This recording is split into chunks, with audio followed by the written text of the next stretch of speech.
Hey everyone, this is Prince Watercress, and welcome to a brand new Let's Play. This time around, it is Illusion of Gaia for the Super Nintendo Entertainment System, known in Europe as Illusion of Time. So, Illusion of Gaia, Illusion of Time, whether you're going by the American name or the European name, still the same game. Don't worry. Brought to us by Quintet and Enix, the same guys who brought us ActRaiser and the Soul Blazer series, of which this game is a part of. Also licensed to Nintendo in America because Nintendo of America picked it up for not a European, but an American release. And because of that, the American version, as far as I know, has this really awesome instruction manual that isn't just an instruction manual, but is actually a official Nintendo Power Explorer's Handbook. Basically what it is you get the gist of how to do things in the game, but you also get hints for just about every area in the game that there is. 80 plus pages of really useful basic information, and it's really something. If you can find it on the internet, it's really worth checking out. Anyway, we got a really nice map screen that serves as the backdrop for the main menu of the game. Get used to seeing it pretty often because, well, you will. And we're going to go ahead and start the journey, so let's press A here. And, apparently I played the game earlier. Didn't really do anything, though. So I'll just go ahead and start from Diary 3. Why not? And before we can start the journey, you can also choose between stereo and monaural sound, and you can also change the control settings a little bit. I'm just going to stick with the default Type 1. A lets you attack enemies and talk to people. B lets you use an item that you have equipped and cancel out of dialogue. Select lets you enter the inventory, access that, and the Y button is not used. Don't know why they wouldn't mention that, but whatever. Anyway, let's go ahead and start the journey. And we start the game in a school. Guess who the protagonist is? My name is Will. A year has passed since I went to the Tower of Babel with my father. My father and his party met with disaster. Somehow, I made it back to South Cape. I still can't believe my father's gone. I'll never believe it. When I grow up, I'll be an explorer and see the world. Somewhere, I will meet my father.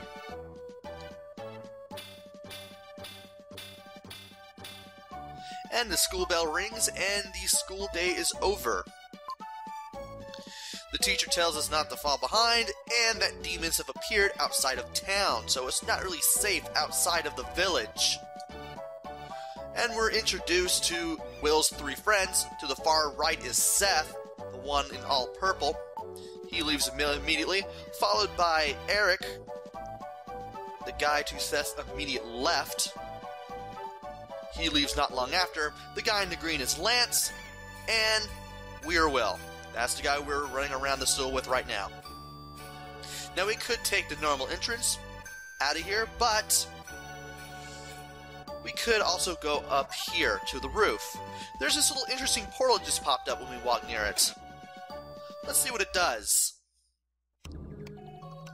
This is the dark space. Here you can talk to this giant statue head named Gaia. Apparently she is the source of all life, and she will help us on the journey by helping us record our progress whenever we enter a dark space. So keep an eye out for those portals. Also, you're the only one who can see them. And of course, she mentions the save feature that I just mentioned. So let's go ahead and record for now. And you can choose whether or not to continue your journey. If you select yes, you continue your journey. If no, Will disappears. You get this really nice music as the screen stays where it is, and you can use it as an excuse to power off or reset if you so desire, in case you made a mistake. So, let's go ahead and get back to what we were doing. Anyway, let's talk to this guy by pressing A near him. Hey, Will, how many times have I told you not to come up here? You have a habit of jumping down from places. Well, I guess I can't really stop you.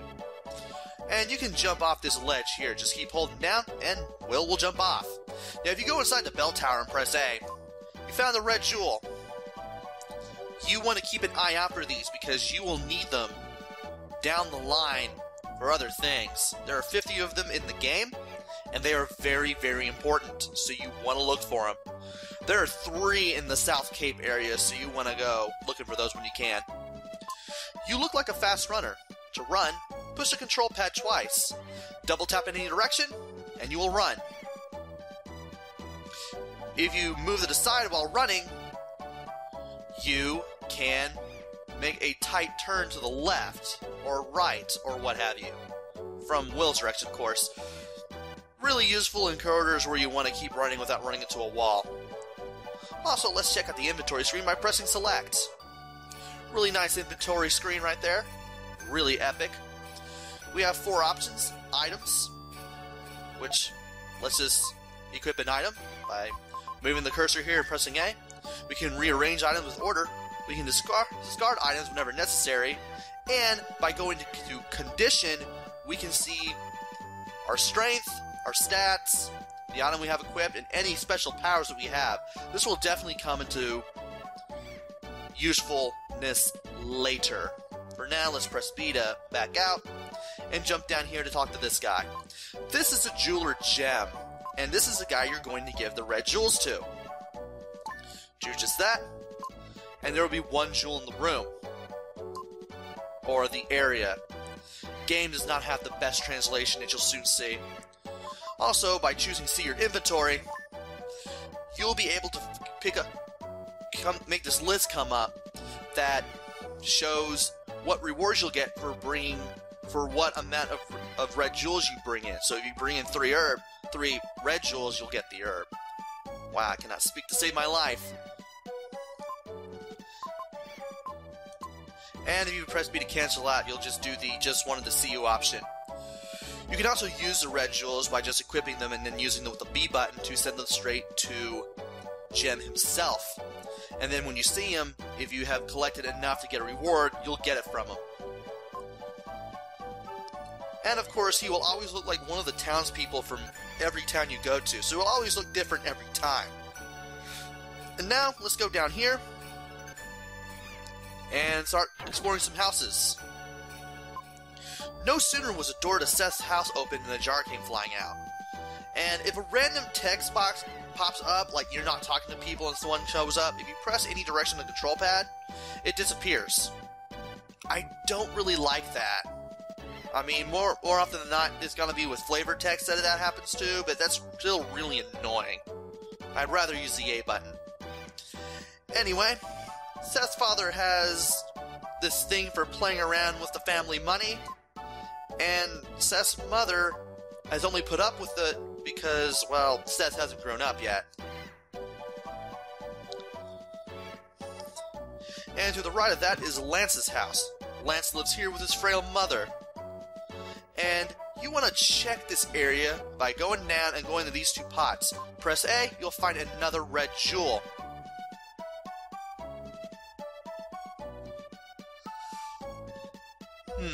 Where to now? Ah, this house.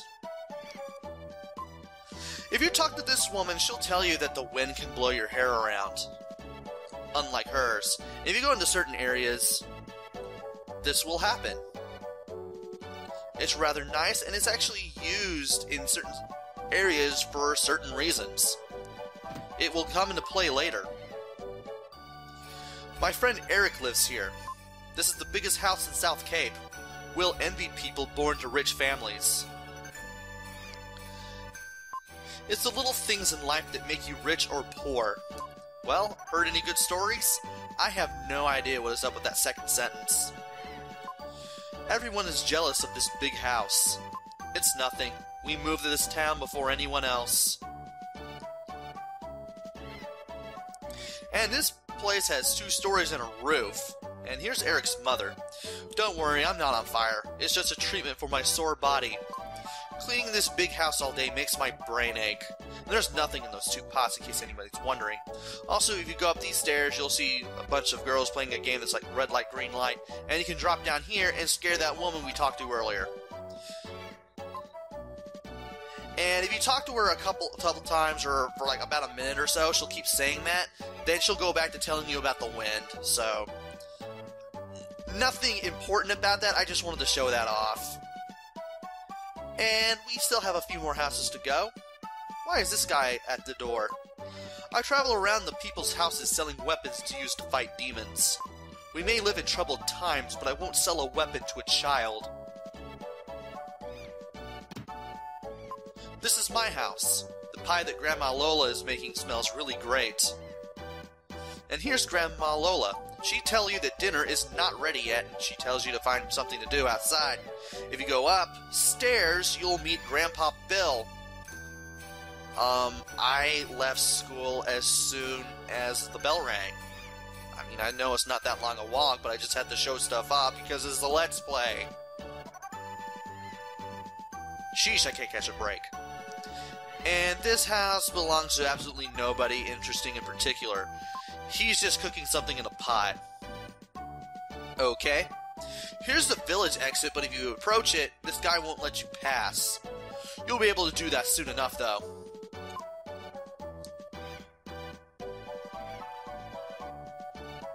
Anyway, we have one more area to go to, and that is this dock. There's this guy with a fishing pole.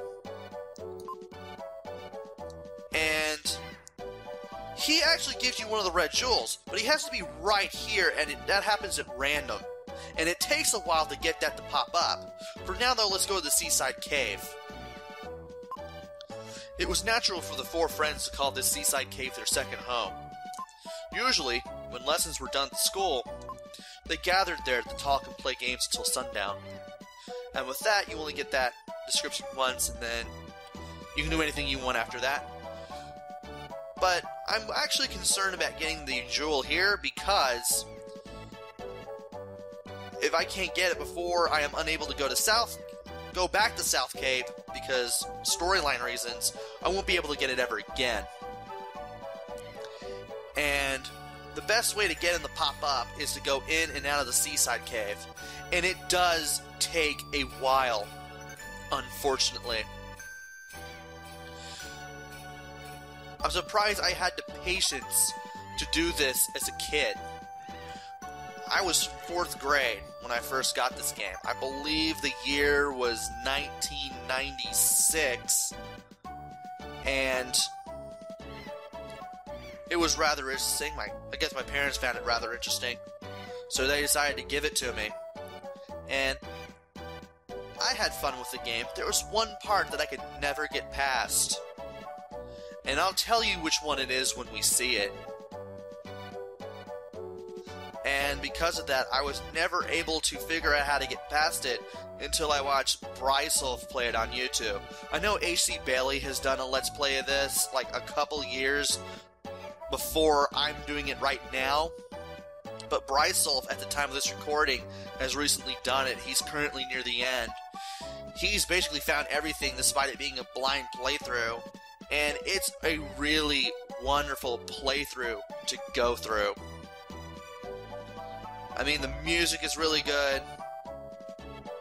The game isn't overly complex like other RPGs of its time.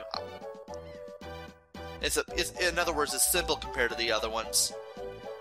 And I believe that's all I can say without this becoming really boring. I may as well cut back to when I finally get the 3rd red jewel. So, you know what, I'll be right back because I don't want to bore you guys anymore and this could take several minutes. So, be right back.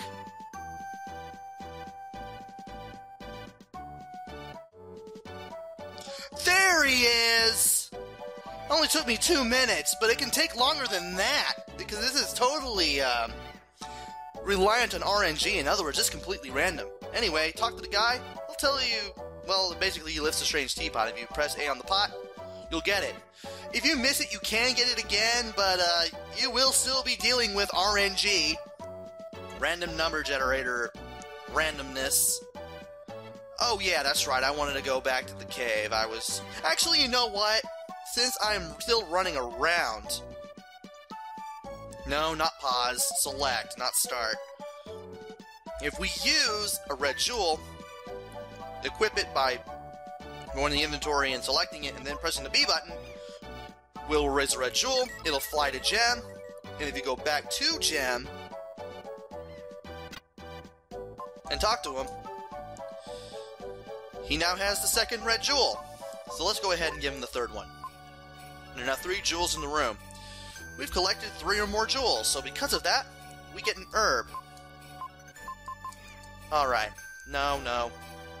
That is a healing herb. That actually restores some of our hit points. And there are only 12 of them in the game. You want to be very careful with them, and you want to use them sparingly. Anyway, let's head on down to the seaside cave and do things. Talk to Lance to advance the plot, but you can talk to Seth if you want. Just some flavor text. What is it, Will? It's late. Playing Sarge with Seth. Wait a minute. Seth Rollins? Nah. Suddenly, Eric rushed in with a desperate look on his face. Ah! News! Big news! The Princess of Edward Castle has run away! They say she came to South Cave! That's all? You came in such a hurry that I thought something really big had happened. The princess is probably that spoiled girl Kara, the one you like so much. Liar! Maybe the soldiers will come here looking for her. The soldiers from Edward Castle look so cool. I want to steal a helmet too. Anyway, Eric will take his place on the table, and so will we. Just walk over here. Advance the storyline. Everyone's here. What should we do today? I want to see Will's mysterious power. You haven't seen it? He can move things without touching them. He moved the statue that's in the corner of the cave. Will, show me again. And if you talk to people, you'll figure out how to do it. Last time you moved the statue a long way. Actually, if you talk to Seth in particular, he tells you how to do it. Face the statue and push the L and R buttons. You can press either one and it'll do it. Just face the statue, and you'll move the statue for as long as you hold the button down. No matter how many times I see it, I'm still amazed. Whoop. But why can you move the statue when you can't move anything else? We'll find that out in due time. You can only move like specific objects. If I could only do that. Next, pick a card. Any card. I'll put 4 cards face down. Pick the one you think is the Ace of Diamonds. And believe it or not, there's really nothing to this. You can pick any card you want and it will always be the Ace of Diamonds. And he just told you to pick which card was the Ace of Diamonds. I'm going to choose the one I did the first time I ever played the game, which is the third one here. Just walk on top of it, press A, and you'll pick up the card, and of course the Ace of Diamonds. Again, you can pick any card and you will still be able to advance the storyline. Because the game is weird like that. Ah, right! I'm speechless. Hey Seth, this is some type of psychic power, right? Yeah, it must be some kind of psychic power thing. If I didn't know better, I think it was magic. Most people have 5 senses: sight, hearing, taste, smell, and touch. I think Will's psychic power is some kind of 6th sense, as opposed to, seeing dead people. What Seth says is too complicated for me to understand. Not really. Let's play one more game. And of course you can now leave the seaside cave, because you couldn't before you did all that. It was already dark by the time Will left the cave. And of course you can still get the 3rd jewel, the one involving the fisherman if you want. But again, it's going to take some time, and it's better you just get it before you do the whole seaside cave stuff and advance everything. Now that we're done at the seaside cave, you want to head straight home. And there's a pig here. The pig's wrecking the room.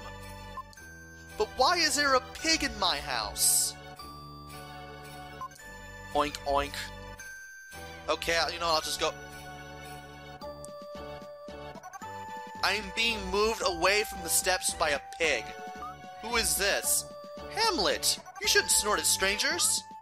Is this your house? Yeah, so? Frankly, you look a little shabby. Well, excuse me, princess. Your father? Mother? Not here, huh? Is this a picture of your parents? My father's an explorer. I know. Ullman the Explorer. They say he was lost. He'll come back someday. Are you sad? No? I'd be sad if it were me. I'm sorry. Anyway, is there a piano here? No, there isn't, but Grandma Lola is a great singer. They're singing upstairs now. They have such loud voices, and apparently her name is Kara. Apparently that's the girl that ran away. Anyway, once you're done talking to her, speak to... Actually, you can speak to Lola first. You have to speak to Bill to advance the plot. Turns out Lola was an opera singer. Also, dinner isn't ready yet. Now let's talk to Bill. He'll tell you that Lola's career as an opera singer was what led to her and him marrying. Again, I am choking on my own diction.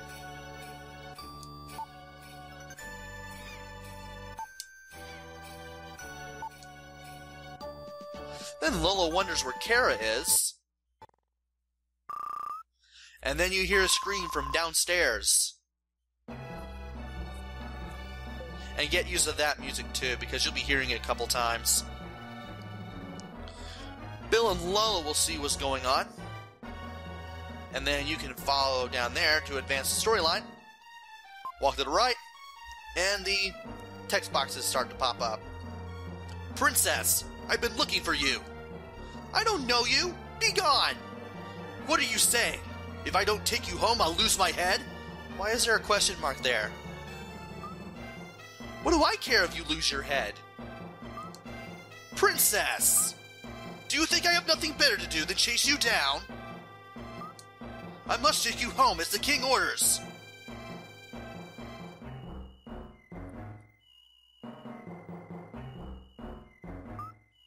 I'm sorry I lied to you. I'm King Edward's daughter, Kara. Well, I feel as though we've met before, as if we were good friends.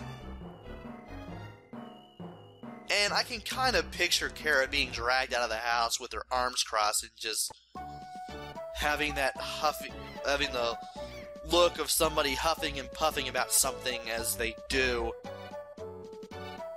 Anyway, you can talk to Bill and then talk to Lola. She'll tell you about the viaduct under Edward Castle, which Grandpa Bill designed.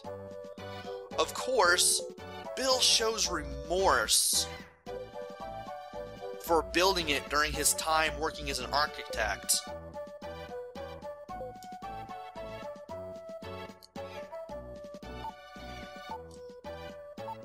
Oh, sorry, I forgot. Went through the dialogue too fast. Once you talk to her, you can finally advance the storyline. She'll tell you to go upstairs, do that, and more storyline.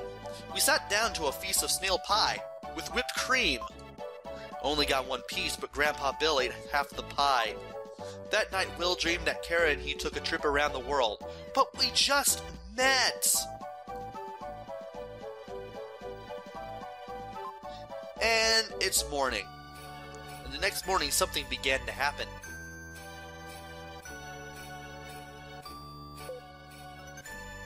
And I can't imagine what snail pie would taste like. Anyway, talk to Lola. She'll tell you that a letter has come for you from King Edward. This is what was written in the letter. Bring the crystal ring from Ullman's things to Edward Castle, King Edward. And of course, Lola will tell you to head to Edward Castle, plus she'll hum this tune.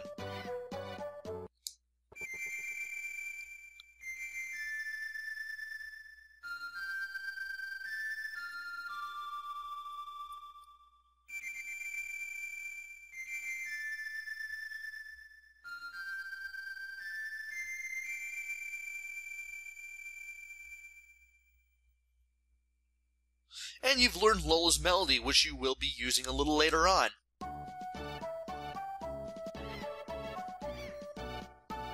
As for the heads-up display in the upper part of the screen, I will mention it when the time comes, when we start actually battling monsters, because we will be battling monsters in this game. Anyway, go up to the guard, talk to him. You'll tell him that King Edward has summoned you to the castle, and from there, you can finally head out of South Cape. And that's the entrance to the school, which was actually a church in the Japanese version, but it got censored for religious reasons because, you know, Nintendo of America. Anyway, I've been recording for 30 minutes now. I will have to do some editing to get rid of that long wait for that third red jewel. And I'm going to go ahead and record the game and wait.